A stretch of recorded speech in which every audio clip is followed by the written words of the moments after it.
Hello student, मैं Shivam Sharma talk on sociology channel में आपका स्वागत करता हूं। मैं आज ऐसे टॉपिक के साथ आप लोगों के सामने मौजूद हूं जो समाजशास्त्र के लिए बहुत ही इम्पोर्टेंट टॉपिक है और यहां से क्वेश्चन काफी मात्रा में पूछे जाते हैं। आप समाजशास्त्र के क्वेश्चन पेपर को उठाएंगे, समाजशास्त्र में कोई भी एग्जाम हुआ हो, जैसे यूजीसी नेट, पीजीटी, हायर का भी कोई एग्जाम हो किसी भी राज्य का, आप क्वेश्चन उठाएंगे तो वहां से समूह के क्वेश्चन बहुतायत मात्रा में पूछे जाते हैं। समूह की परिभाषा के बारे में, समूह की विशेषता के बारे में, इनके वर्गीकरण के बारे में यहाँ से हमेशा क्वेश्चन आए हैं। आज हम समूह के बारे में चर्चा करेंगे और लास्ट में हम इससे कुछ प्रश्न भी सॉल्व करेंगे। देखेंगे कि जो हम पढ़ रहे हैं समूह के बारे में क्या उपयोगी है या नहीं। ठीक, हम शुरू करते हैं समूह के बारे में चर्चा। ठीक, आगे बढ़ते हैं और देखते हैं समूह क्या है, समूह है क्या। ठीक, हम इसमें पढ़ेंगे क्या क्या, पहले ये देख लेते हैं, फिर आगे चर्चाएं बढ़ेंगी। हम आज इस क्लास में समूह की परिभाषा को देखेंगे कि समूह की परिभाषा किस किस समाजशास्त्री ने दिया है। जैसे सापीर हो गए, मैकाइवर पेज हो गए, ऑगबर्न निमकॉफ हो गए, मर्टन हो गए, इन्होंने इन सब ने समूह को अपने हिसाब से बताने का प्रयास किया है। यहाँ एक बात क्लियर कर दें कि समूह के बारे में किसी भी समाजशास्त्री का एक जैसा राय नहीं है। कुछ न कुछ चीजों का अंतर हर समाजशास्त्रियों में, हर विद्वानों में रहा है और हम उन चीजों को ध्यान में रखते हुए, और क्वेश्चन भी यहीं से पूछे जाते हैं, इस बात का विशेष ध्यान रखिएगा। जो गैप है थिंकर में, बीच बीच में जो गैप है, जो शब्दों का हेर फेर है, उसी से क्वेश्चन पूछे जाते हैं और हम उसी पे विशेष ध्यान देकर हम आगे बढ़ेंगे। इसके बाद हम समूह की विशेषताओं को पढ़ेंगे कि समूह की विशेषता क्या है, समूह के लिए कौन कौन से तत्व अनिवार्य हैं। उसके बाद हम समूह का वर्गीकरण पढ़ेंगे, किन किन समाजशास्त्रियों ने समूह का वर्गीकरण किया है और कितने रूपों में किया है। यहाँ से सबसे ही ज्यादा क्वेश्चन पूछे जाते हैं समूह के वर्गीकरण से। उसके बाद हम लास्ट में कुछ प्रश्न सॉल्व करेंगे इस पे। चलिए हम समूह की परिभाषा को, समूह पे चर्चा आगे बढ़ाते हैं। ये एक फिगर है जो आप लोग को जान लेनी चाहिए, सोशल ग्रुप। ये एक फिगर बताता है कि समूह बनता कैसे है और समूह के लिए क्या सबसे ज्यादा अनिवार्य है। जितने भी थिंकर हैं उन्होंने कुछ न कुछ अलग अलग दिया है अपने हर परिभाषा में, सबके परिभाषा में कुछ न कुछ तो अलग अलग है, लेकिन जो सब में कॉमन है वो क्या है, तो वो है दो या दो से अधिक व्यक्ति। ठीक, समूह के लिए सबसे इंपॉर्टेंट जो है वो दो या दो से अधिक व्यक्तियों का होना है। कोई एक व्यक्ति समूह नहीं बना सकता, समूह का निर्माण किसी एक व्यक्ति के चाहने से नहीं हो सकता, किसी कम से कम दो व्यक्ति का होना जरूरी है। ठीक, हम आगे इस पे बात करते हैं और एक एक करके देखने का प्रयास करते हैं सभी थिंकर को। यहाँ पढ़ते हैं, मनुष्य बिना समूह के अपने अस्तित्व को नहीं देख सकता। सही बात है, हमें हमेशा किसी न किसी रूप में समूह की जरूरत पड़ती है। अब वो समूह की जरूरत हमें परिवार के रूप में पड़े, दोस्त यार के रूप में पड़े, या किसी बिजनेसमैन के रूप में पड़े, हर जगह किसी न किसी प्रकार से समूह की आवश्यकता पड़ती है। व्यक्ति जन्म से मृत्यु तक प्रत्यक्ष या अप्रत्यक्ष रूप से समूह के संपर्क में रहता है और उन्हीं से उसका सामाजिक, सांस्कृतिक और व्यक्तित्व का निर्माण होता है। इसी को देखते हुए बोगार्डस कहते हैं कि समाजशास्त्र समूहों का ही अध्ययन करता है। ठीक, यहाँ तक समझ में आ गया होगा आप लोगों को। आगे हम देखते हैं सापीर को। सापीर के अनुसार हम समझने की कोशिश करते हैं कि समूह क्या है। सापीर कहते हैं समूह को बनने के लिए सबसे ज्यादा जो जरूरी है वो है स्वार्थों की पूर्ति। जो दो व्यक्तियों से बना समूह है उसमें सबसे ज्यादा जरूरी ये है कि एक व्यक्ति दूसरे व्यक्ति की स्वार्थों की पूर्ति कर सके। अगर दोनों व्यक्ति में कोई आपस में स्वार्थों की पूर्ति नहीं होती है तो वहां समूह नहीं बन पाता है। ये किसका मानना है? सापीर का। ठीक, इसको हम आगे देखते हैं मैकायर पेज के अनुसार। ठीक, मैकाइवर पेज कहते हैं इस समूह व्यक्तियों का संकलन है, अर्थात दो या दो से अधिक व्यक्ति जब इकट्ठा होते हैं, केवल संकलन नहीं है। यहाँ मैकाइवर पेज आगे बढ़ते हैं और कहते हैं ये सामाजिक संबंध रखते हों। व्यक्ति केवल इकट्ठा ना हो बल्कि आपस में सामाजिक संबंध स्थापित करते हो। हम आपको मैकआवर पेज की कुछ चीजें इंपॉर्टेंट बता देते हैं जो केवल समूह में ही नहीं पूरे समाज शास्त्र में लगभग ये काम करेगा। मैकआवर पेज जो है सामाजिक संबंध पे बहुत फोकस करते हैं, चाहे वो समाज शास्त्र के बारे में बताते हो कि समाज शास्त्र सामाजिक संबंधों का विज्ञान है, समाज शास्त्र सामाजिक संबंधों का अध्ययन करता है, या वो समाज के बारे में बताते हो कि समाज सामाजिक संबंधों का एक जाल है। यहाँ इनकी एक पुस्तक है सोसाइटी, और उस पुस्तक में ये समाज शास्त्र पे बहुत ही समाज शास्त्र के सामाजिक संबंध पे बहुत जोर देते हैं, और लगभग सामाजिक संबंध से जो भी क्वेश्चन आएंगे और अगर आप मैकआवर पेज पे मार देते हैं तो लगभग ज्यादातर चांस है कि आप जो है क्वेश्चन सही हो जाए। ठीक, मैकआवर पेज समझ में आ गया कि वो केवल व्यक्तियों का संकलन नहीं है, समूह केवल व्यक्तियों का संकलन नहीं है, सामाजिक संबंध भी होने चाहिए। आगे हम बढ़ते हैं आगमन निम्कॉफ। इनकी अवधारणा थोड़ा इंपॉर्टेंट हो जाती है और इनकी अवधारणा पीजीटी में बार बार पूछी गई है। ये कहते हैं जब दो या दो से अधिक व्यक्ति एकत्रित होते हैं और एक दूसरे पर प्रभाव डालते हैं तो सामाजिक समूह का निर्माण होता है। ठीक, सामाजिक समूह का निर्माण कब होता है? जब दो या दो से अधिक व्यक्ति एकत्रित होते हैं और एक दूसरे पर प्रभाव डालते हैं। अगर केवल व्यक्ति इकट्ठा हुए, बातचीत करके चले गए, एक दूसरे पर प्रभाव नहीं डालते हैं तो सामाजिक समूह नहीं बनाएंगे। क्लियर हो गया? यहाँ से अब हम देखते हैं मर्टन। मर्टन जो है सामाजिक समूह के लिए बहुत ही इंपॉर्टेंट बात करते हैं, और ये जो है थोड़ा सा अलग बात करते हैं सामाजिक समूह के निर्माण के लिए।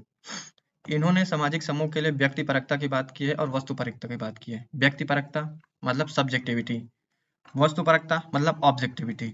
इसी के आधार पर इन 3 मुख्य विशेषताएं बताए हैं, और तीनों ही विशेषताएं इनकी बहुत ही इंपॉर्टेंट है। हम इनके तीनों विशेषताओं को देखेंगे। हालांकि ये अन्य समाजशास्त्रियों से मिलते जुलती चीजें ही हैं, लेकिन थोड़ा सा ये अलग बताते हैं। ये भी कहते हैं 2 या 2 से अधिक व्यक्ति होने जरूरी है। समूह के लिए कम से कम 2 व्यक्ति तो हों ही, ये बहुत ही जरूरी है। उनके बीच बार बार अंतःक्रिया हो, जिसे मैकआवर पेज सामाजिक संबंध कहते हैं, उसी को बनाने के लिए, सामाजिक संबंधों को बनाने के लिए मर्टन कहते हैं कि अंतःक्रिया बार बार होना जरूरी है। अगर कोई व्यक्ति, जैसे हम किसी से ट्रेन में मिलते हैं, एक बार आपस में बातचीत हुई तो क्या सामाजिक संबंध स्थापित हो गया? नहीं, जब तक उस व्यक्ति से बार बार अंतःक्रिया ना हो तब तक सामाजिक संबंध स्थापित नहीं हो सकता। ठीक, यहाँ मैकआवर पेज और मर्टन की दोनों की बातें आपको समझ में आ गई होंगी। अब जो तीसरी और मेन विशेषता है जो मर्टन के अनुसार है, वो कहते हैं व्यक्तिपरकता के आधार पे। यहाँ नोटिस करिए, व्यक्तिपरकता के आधार पे वो कहते हैं कि व्यक्ति के अंदर वी फीलिंग होनी चाहिए। समूह के लिए समूह की भावना होनी जरूरी है, और वस्तुपरकता के आधार पे समूह के अंदर यह भावना हो कि आप उसके सदस्य हैं। आप कह दें कि प्रधानमंत्री का एक ग्रुप है, हम उसके समूह हैं, तो आप ऐसा मानते हैं, क्या वो ऐसा मानते हैं कि आप उसके सदस्य हैं? अगर आपका मानना और उनका मानना दोनों सेम है और दोनों लोग मानते हो कि ये व्यक्ति इस समूह का सदस्य है, तो वो उस समूह का सदस्य है। आई होप ये चीज समझ में आ गई होगी आपको। अब हम आगे बढ़े। ये गिटलर, इनकी अवधारणा भी इंपॉर्टेंट है, ये पीजीटी में कई बार क्वेश्चन आया है। गिटलर जो है समूह को 2 भागों में बांटते हैं, और जो है कि पहला है बाह्य पक्ष, दूसरा है आंतरिक पक्ष। इनका ये इंग्लिश वर्जन जो है ये पूछता नहीं है डायरेक्ट, हिंदी नहीं पूछता है, डायरेक्ट इंग्लिश पूछता है। ओवर्ट और कोवर्ट की अवधारणा किसने दिया है? ये समाजशास्त्र पीजीटी का क्वेश्चन है, ओवर्ट और कोवर्ट की अवधारणा किसने दिया है? तो किसने दिया है? गिटलर ने। ठीक, अब हम समझेंगे ओवर्ट और कोवर्ट क्या है। ओवर्ट का मतलब होता है बाहरी पक्ष, अर्थात जिसे हम देख सकते हैं, छू सकते हैं। आंतरिक पक्ष क्या है? कोवर्ट। कोवर्ट है वी फीलिंग, हमारी ये भावना कि हम समूह के सदस्य हैं, या समूह के लिए हमारा अपनापन का भावना, ये वी फीलिंग ही हमें समूह के सदस्य बनने के लिए प्रेरित करता है। ठीक, और ये जिसे देखा जा सकता है या छुआ जा सकता है, इसका अर्थ क्या है? इसका अर्थ ये है कि 2 या 2 से अधिक व्यक्ति हों, जिसे ओवर्ट कहते हैं गिटलर। गिटलर जो है सामूहिक अंतःक्रिया में 2 चीजों को बहुत ही महत्वपूर्ण मानते हैं, समय और स्थान। गिटलर कहते हैं कि व्यक्ति जब अंतःक्रिया करता है तो कोई ना कोई समय होता है और कोई ना कोई स्थान होता है। इन दोनों के रहते ही वो जो है कि सामाजिक संबंध स्थापित करता है या सामाजिक अंतःक्रिया करता है। आगे हम देखेंगे किलिन और गिलिन की अवधारणा सामाजिक समूह के लिए। समूह की अवधारणा में अंतःक्रिया का संबोधन करते हैं या अंतःक्रिया को अंतःक्रिया के माध्यम से जो है सामाजिक संबंधों को बताते हैं। वो अंतःक्रिया कैसी है? उत्तेजना और अनुक्रिया।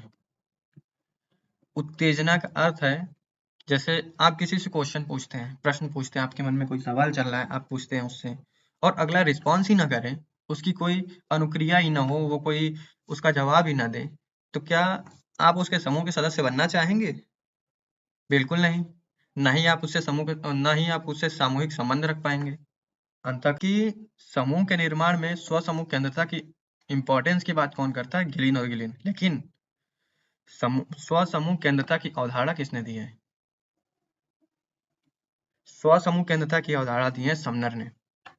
ठीक, यहाँ एक क्वेश्चन बनता है जिसे आप लोग कमेंट बॉक्स में दीजिएगा, जिसका आंसर समनर का एक बुक है, उसका नाम कमेंट बॉक्स में जरूर से लिखिएगा। और समनर ने स्वसमूह, चलिए हम जान लेते हैं स्वसमूह केंद्रता के बारे में थोड़ा सा। समनर जो है स्वसमूह केंद्रता की बात करते हैं और कहते हैं कि समूह के अंदर अपनेपन का भाव होना चाहिए और दूसरे समूह को निम्न तथा अपने समूह को उच्च समझना, ये स्वसमूह केंद्रता कहलाता है। ठीक, मतलब अपने समूह में श्रेष्ठता की भाव होना और दूसरे समूह के प्रति हीनता की भावना, यही स्वसमूह केंद्रता कहलाता है। समझ में आ गया है? अब यहाँ बात करते हैं जॉनसन की। जॉनसन ने तो एकदम अलग ही अवधारणा दी है समूह को बनाने के लिए। जॉनसन कहते हैं कि सभी प्रकार के समूहों में सामाजिक संबंध जरूर होता है। ठीक, सभी प्रकार के समूहों में सामाजिक संबंध तो जरूर होता है, लेकिन सभी प्रकार के संबंध सामाजिक समूह नहीं बनाते हैं। ये ध्यान रखने योग्य बात है। सभी सामाजिक संबंध समूह नहीं बनाते हैं, क्योंकि संबंध एक जैसे नहीं होते हैं। एक शत्रु समूह का निर्माण नहीं करेंगे, बल्कि मित्र समूह का निर्माण करेंगे। आपकी विचारधारा जिससे मिलेगी, आप उसी से समूह बनाना चाहेंगे, ना कि आपके विपरीत जो सोचता हो उसके साथ रहना पसंद करेंगे आप। ये बात समझ में आ गई? अब हम देखते हैं कुछ समूह की विशेषताएं। आई होप जो थिंकर ने बताया है समूह की अवधारणा और जो हमने समझाया है, इससे क्लियर होगा। और अगर इसमें कुछ डाउट होगा आपको तो कमेंट बॉक्स में डालिएगा और बताइएगा कहाँ डाउट है, हम उस डाउट को दूर करने की पूरी कोशिश करेंगे। आगे बढ़ते हैं, समूह की विशेषता को देखते हैं। समूह में क्या क्या विशेषताएं हैं? समूह की पहली विशेषता है व्यक्तियों का समूह। कम से कम 2 या 2 से अधिक व्यक्ति होना जरूरी है। दूसरा, सामान्य रुचि। अभी हमने बताया है, जो जॉनसन कहते हैं कि समूहों का एक जैसा संबंध होना चाहिए। ठीक, सामान्य रुचि होना चाहिए। मैं अगर पढ़ना चाहता हूँ तो मेरा समूह वही होगा जो व्यक्ति पढ़ते हों।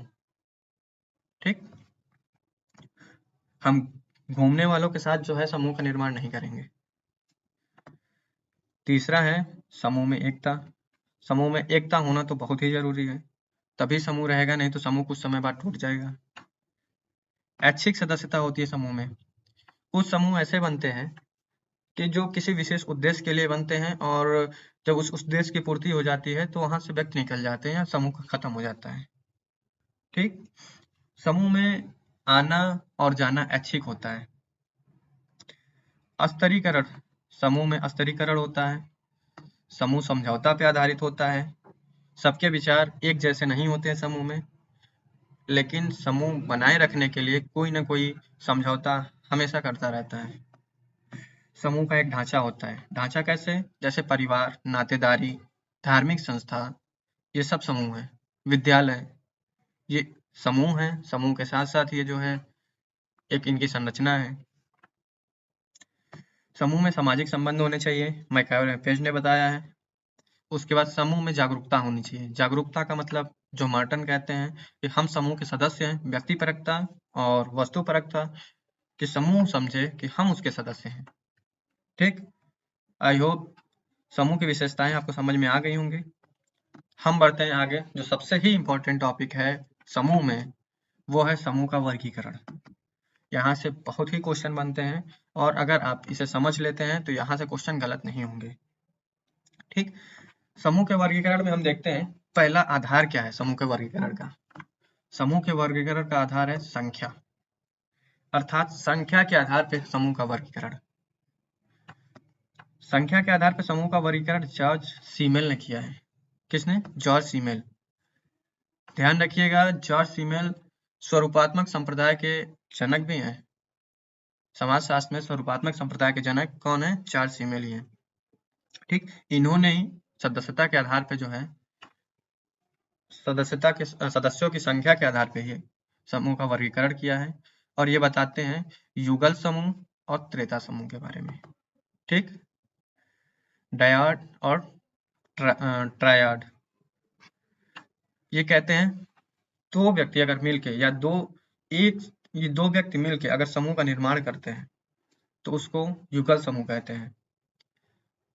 लेकिन दो से अधिक व्यक्ति अगर मिलते हैं, कम से कम 3 व्यक्ति, तो उसे त्रेता समूह कहते हैं। ठीक, इनकी चीजें समझ में आ गई।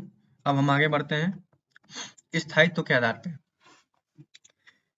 यहाँ बात करते हैं हम स्थायित्व के आधार पे। देखिए, स्थायित्व के आधार का मतलब है कि कौन सा समूह कितने समय के लिए रहता है। समूह स्थायित्व के आधार पर 2 तरह के होते हैं। कुछ तो ऐसे होते हैं जो किसी उद्देश्य की पूर्ति के लिए बनते हैं और उद्देश्य पूरा हुआ तो समूह खत्म हो जाता है। कुछ ऐसे समूह होते हैं जो सार्वभौमिक होते हैं, विश्व में हर जगह पाए जाते हैं और एक जैसा ही पाया जाता है। सार्वभौमिक समूह जो होता है उसको कहते हैं परिवार, नातेदारी, शिक्षण संस्थान। ये ऐसे समूह हैं जो हर जगह पाए जाते हैं, समाज में, विश्व में हर जगह आपको देखने को मिलेंगे। वहीं जो उद्देश्य पूरा होने पे खत्म हो जाने वाले समूह होते हैं जिन्हें हम अस्थायी समूह कहेंगे, उसको अर्ध समूह की संज्ञा दी जाएगी। और अर्ध समूह के बारे में बॉटोमर ने बात किया है, उन्होंने बताया अर्ध समूह क्या है। ये हम किसी अन्य वीडियो में जानेंगे। ये वीडियो जो है कि लंबा हो जाएगा। इसको याद करिए, यहाँ से क्वेश्चन पूछते हैं अर्ध समूह की अवधारणा किसने दी है। ठीक, एक मिनट। ठीक, यहाँ से ये बहुत ही इम्पोर्टेंट है और इसे आप जो है नोट कर लेंगे। अर्ध समूह की अवधारणा बॉटोमर ने दिया है। उसके बाद है हम की भावना के आधार पे। हम की भावना के आधार पे जो है समनर ने समूह की बात की और 2 प्रकार के समूहों की बात की है समनर ने, इन ग्रुप और आउट ग्रुप, अंतर समूह और वाय समूह। समनर कहते हैं कि इन ग्रुप क्या है? इन ग्रुप है वी फीलिंग, हमारा समूह से अटैचमेंट होना, हमें समूह में अपनापन लगना, ये सब क्या है? इन समूह। और बहिर समूह की बात जो है, जिसको आप द्वितीयक समूह भी कह सकते हैं या दे ग्रुप कह सकते हैं, देम ग्रुप कह सकते हैं। ठीक, जिससे हमारा प्रत्यक्ष संबंध नहीं होता है, अपनेपन की भाव नहीं होता है। हम समूह के लिए उस तरह नहीं कर पाते हैं जिस तरह इन ग्रुप या अंतर समूह के लिए कर लेते हैं। अपना सब कुछ न्यौछावर नहीं करते हैं, बल्कि इन ग्रुप के लिए हम अपना सब कुछ दांव पे लगा देते हैं। ठीक, समनर ने हम की भावना के आधार पर समझाया, ये चीज समझ में आ गया। नेक्स्ट आधार है आकांक्षा के आधार पे। आकांक्षा का मतलब होता है एम्बिशन, हमारी सोच कैसी, हम कैसा बनना चाहते हैं या हम कैसा दिखना चाहते हैं। आकांक्षा के आधार पे हम समूह की बात करें तो हमने पिछले वीडियो में जो है संदर्भ समूह की बात की है। अगर आप लोगों ने संदर्भ समूह को वीडियो ना देखे हो और संदर्भ समूह को समझना हो, क्योंकि यह भी बहुत ही इंपॉर्टेंट टॉपिक है, आप सब जानते हैं कि यहाँ से क्वेश्चन पूछता है, तो आप मेरा पुराना वीडियो देख सकते हैं। आकांक्षा के आधार पे हम देखेंगे संदर्भ समूह। संदर्भ समूह आकांक्षा के आधार पे बनता है। संदर्भ समूह की बात करें तो संदर्भ समूह क्या है कि हम किसी समूह को आदर्श मान के उसकी तरह बनने का प्रयास करते हैं। ठीक, ये एक उम्मीद होती है, एक एम्बिशन होता है हमारा। अब जो है हम समूह को जो है कुछ समूह का वर्गीकरण कुछ और सिद्धांतकार ने किया है उसको देखेंगे। यहाँ मिलर की अवधारणा देखेंगे। मिलर ने समूह का वर्गीकरण किया है उदाग्र समूह और क्षैतिज समूह में। उदाग्र मतलब वर्टिकल और हॉरिजेंटल। ठीक, अब उदाग्र समूह की बात करते हैं। उदाग्र समूह का मतलब हो गया जिस समूह के अंदर ऊंच नीच के संबंध हो। ठीक, जैसे भारत में अगर हम देखें तो जाति व्यवस्था, वर्ण व्यवस्था, इसको उदाग्र समूह कह सकते हैं। क्षैतिज समूह, समानता के आधार पर जो समूह का निर्माण हुआ हो उसे क्षैतिज समूह कहते हैं। जैसे प्रोफेसर का समूह हो गया, स्टूडेंट का समूह हो गया, एक जैसे एक बराबर की जो है हैसियत वाले समूह को हम जो है क्षैतिज समूह कह सकते हैं। फूले को देखेंगे। फूले ने जो है प्राथमिक समूह और द्वितीयक समूह की अवधारणा दी है, primary group and secondary group. वास्तव में फूले ने केवल प्राथमिक समूह की अवधारणा देते हैं, द्वितीयक समूह तो इनके साथ जोड़ दिया जाता है।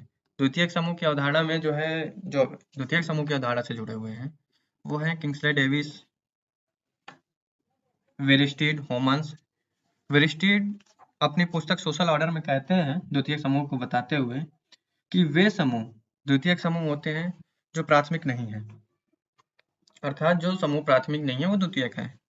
ठीक, लेकिन यहाँ पे हमें याद करना पड़ेगा, कूले जो है प्राथमिक समूह और द्वितीयक समूह की अवधारणा देते हैं, वर्गीकरण करते हैं। और द्वितीयक समूह में हम किसी दिन अच्छे से चर्चा करेंगे, सॉरी प्राथमिक समूह को हम किसी दिन अच्छे से चर्चा करेंगे, प्राथमिक समूह के बारे में। वार्ड ने अनिवार्य समूह और ऐच्छिक समूह की बात की है। यहाँ हम सोरोकिन को देखेंगे। सोरोकिन जो है एक बंधन समूह और बहुबंधन समूह की बात करते हैं। एक बंधन समूह के बारे में बताते हुए सोरोकिन कहते हैं कि ये एक ऐसा समूह है जिसमें लोगों के जुड़ने का आधार केवल एक होता है। जैसे एक उम्र वाले लोग एक साथ रहें, अंतःक्रिया करें, तो वो जो है कि यूनिफंक्शनल में ग्रुप में आ जाएगा। एक लिंग के लोग रहें, केवल पुरुष ही रहें, केवल महिला ही रहें, उम्र के आधार पे लोग रहें, जैसे बच्चों का समूह हो गया, बुजुर्ग का समूह हो गया, युवा समूह हो गया। और उसी के विपरीत है बहुबंधक समूह, अर्थात कई बेसों लोगों के इकट्ठा होने या समूह निर्माण का आधार कई हों। ठीक, सोरोकिन जो है कि ये दो समूह की बात करते हैं और ये भी क्वेश्चन पूछते हैं। मैकाइवर पेज, क्षेत्रीय समूह हितों के प्रति जागरूक लेकिन अनिश्चित संगठन वाले समूह। तीसरा क्या है, हितों के प्रति जागरूक लेकिन निश्चित संगठन वाले समूह की बात की है। अब यहाँ क्षेत्रीय समूह के बारे में चर्चा करेंगे, क्षेत्रीय समूह के बारे में क्या बताते हैं। क्षेत्रीय समूह एक मैकाइवर पेज कहते हैं कि एक क्षेत्र विशेष का समूह हो, आपस में जो है अंतःक्रिया होता हो, आपस में संबंध स्थापित करते हो एक क्षेत्र विशेष का, जैसे गांव, शहर, इसको जो है कि क्षेत्र विशेष का समूह कहते हैं या क्षेत्रीय समूह के बारे में क्षेत्रीय समूह कहते हैं। वहीं जो है हितों के प्रति जागरूक लेकिन अनिश्चित संगठन वाले समूह की बात करते हैं। तीसरा जो समूह है हितों के प्रति जागरूक है लेकिन निश्चित संगठन वाले समूह है, जैसे राज्य हो गया, परिवार हो गया, मजदूर संघ हो गया, मित्र मंडली हो गई। ये ऐसा समूह है जो हितों के प्रति भी तो जागरूक होते हैं और संगठन भी होता है उनका। ठीक, मर्टन कहते हैं सदस्यता समूह और गैर सदस्यता समूह, मेंबरशिप, नॉन मेंबरशिप की बात करते हैं। बोगार्डस औपचारिक समूह और अनौपचारिक समूह की बात करते हैं। टॉनिज गैमिन सॉफ्ट और गैसल सॉफ्ट की बात करते हैं। टॉनिज का जो ये गैमिन सॉफ्ट और गैसल सॉफ्ट है ये इतना इम्पोर्टेंट है, समझिए अगर यहाँ से क्वेश्चन हर साल आते हैं और हर एग्जाम में लगभग आ जाते हैं, ये आपके लिए बहुत ही इम्पोर्टेंट है। टॉनिज का गैमिन सॉफ्ट और गैसल सॉफ्ट की अवधारणा किसने दी है, टॉनिज ने दी है। ठीक, इसको याद कर लेंगे। यहाँ एक फिगर है समूह का, जो सोशल समूह का वर्गीकरण है उसको जितने थिंकर है कवर करने की कोशिश किया गया है। इसमें हम बता देते हैं इम्पोर्टेंट जो सबसे ज़्यादा इम्पोर्टेंट है वो है कूलेग। ठीक, प्राइमरी समूह, प्राइमरी ग्रुप और सेकेंडरी ग्रुप, समनर, इन ग्रुप और आउट ग्रुप, मिलर दिए हैं वर्टिकल ग्रुप और हॉरिजेंटल ग्रुप, ऊपर हमने सब बताया ही है इनके बारे में। गिडेंस का पब्लिक ग्रुप, प्राइवेट ग्रुप। ठीक, इलवुड इतना इम्पोर्टेंट नहीं है, वर्ड है। ठीक, वॉलेंट्री और नॉन इनवॉलेंट्री समूह। ठीक, पार्क है, ये भी एक इम्पॉर्टेंट है और ये पीजीटी में क्वेश्चन पूछा हुआ है, आगे क्वेश्चन भी मिलेंगे इससे। ठीक, टेरिटोरियल और नॉन टेरिटोरियल की बात करते हैं, क्षेत्रीय और गैर क्षेत्रीय की बात करते हैं ये, ठीक। और ये लोग उतना इम्पोर्टेंट नहीं है, लेकिन ये जो है जिन पे हमने मार्क किया है ये बहुत ही इम्पोर्टेंट है और हर साल लगभग एग्जाम में पूछे जाते हैं, इनमें से कोई ना कोई तो आ जाते हैं। आगे जो है हम कुछ क्वेश्चन देखेंगे इसके आधार पे, और देखेंगे जो हमने समय दिया है क्या वो लाभकारी है, हमसे क्वेश्चन सॉल्व हो पाता है कि नहीं, और किस किस एग्जाम में पूछा गया है यहाँ से क्वेश्चन। देखते हैं पहला क्वेश्चन, कूले द्वारा वर्णित प्राथमिक समूहों में कौन सा सम्मिलित नहीं है, ठीक। अब यहाँ हम जानते हैं कूले ने जो है अपनी पुस्तक, उनकी पुस्तक है 1909 में उन्होंने एक पुस्तक लिखी सोशल ऑर्गेनाइजेशन, उन्होंने प्राथमिक समूह की बात की है उसमें, और उसमें प्राथमिक समूह में 3 प्रकार के समूह की बात की है, प्राथमिक समूह, परिवार, पड़ोस और बच्चों के खेल समूह। ये 3 ऐसा समूह है जो प्राथमिक समूह का निर्माण करता है, ठीक। और ये देखिए पीजीटी में, पीजीटी 2016, 2010 जीआईसी में भी पूछा हुआ है, कई बार ये यूजीसी में भी पूछा हुआ है। आगे हम देखते हैं दूसरा क्वेश्चन, निम्नलिखित में से कौन एक सामाजिक समूह के निर्माण में आवश्यक तत्व है, कौन सा तत्व ऐसा है जिससे सामाजिक समूह का निर्माण होता है, क्या प्रयोग है, तो ऐसा कुछ तो समूह में नहीं है, अवलोकन ऐसा ये भी नहीं है, खोज, समूह में क्या खोज करेंगे हम, अंतःक्रिया, हाँ अंतःक्रिया है, मर्टन ने बताया है अंतःक्रिया की बात, अंतःक्रिया की बात जो है मैकावर में पेश करते हैं सामाजिक संबंध के निर्माण के लिए, ठीक। ये भी जीआईसी 2015 में आया हुआ है। आगे हम जो है देखते हैं क्वेश्चन, किसने सामाजिक समूहों का वर्गीकरण ऊर्ध्व और क्षैतिज में किया है, ऊर्ध्व और क्षैतिज का मतलब है वर्टिकल और हॉरिजेंटल में, ठीक। कूले करते हैं, कूले ने तो प्राथमिक समूह और द्वितीयक समूह की बात की है, कूले जो है अपनी पुस्तक द सोशल ऑर्गेनाइजेशन 1909 में प्राथमिक समूह और द्वितीयक समूह की बात करते हैं।